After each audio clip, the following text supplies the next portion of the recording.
রাধা বিগ্রহ বসানো। রাধারানীর উপাসনা এত সহজ নয়।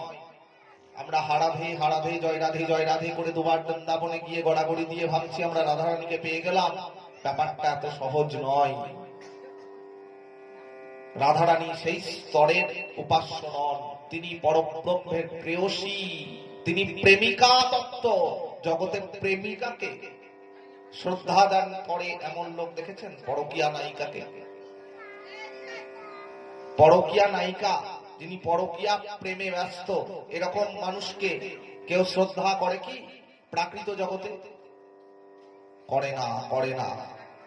তার কারণ পরকীয়া নায়িকা সেই জায়গায় কিন্তু নয়। কিন্তু বাবা শ্রী ভগবান যে পরকীয়া তত্ত্বের সাথে প্রেয়সী হিসাবে স্বীকৃতি দিয়েছেন, তিনি তো শ্রী ভগবানেরই অংশ। রাধা কৃষ্ণ এক আত্মা, দুই দেহ ধরি।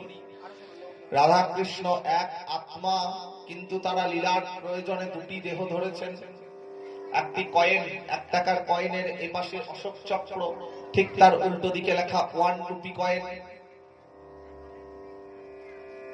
একটা কয়েনের এপিঠ আর ওপিঠ ঠিক সেই রূপ রাধা আর কৃষ্ণ। শ্রী ভগবানের সৃষ্টি রাধা কৃষ্ণ এক আত্মা, দুই দেহ ধরি।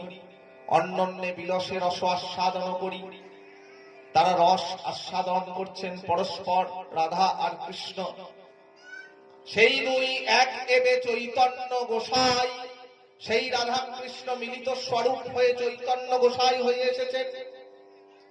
জগমাঝে প্রকাশ হলেন, রস আস্বাদিতে দোহে হইলা এক ঠাঁই। আলাদা করে রাধা কৃষ্ণ কোথায় পেতে যাব গো? শাস্ত্রকার সিদ্ধান্ত করলেন রাধা কৃষ্ণ এক আত্মা, দুই দেহ ধরি। অন্যন্যে বিলসে রস আস্বাদন করি। সেই দুই এক এবে চৈতন্য গোসাই। রাধা আর কৃষ্ণ মিলেমিশে গৌর হয়েছেন। আলাদা ভাবে তো আর আমরা রাধা কৃষ্ণ উপাসনা ভজন করতে যাব না। কেন যাব? আমাদের উপাস্য তো গৌর।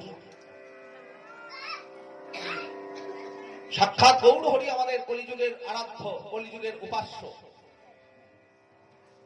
গৌর বিনা কলিযুগে আর কোন উপাস্য তত্ত্ব নাই, নাই, নাই।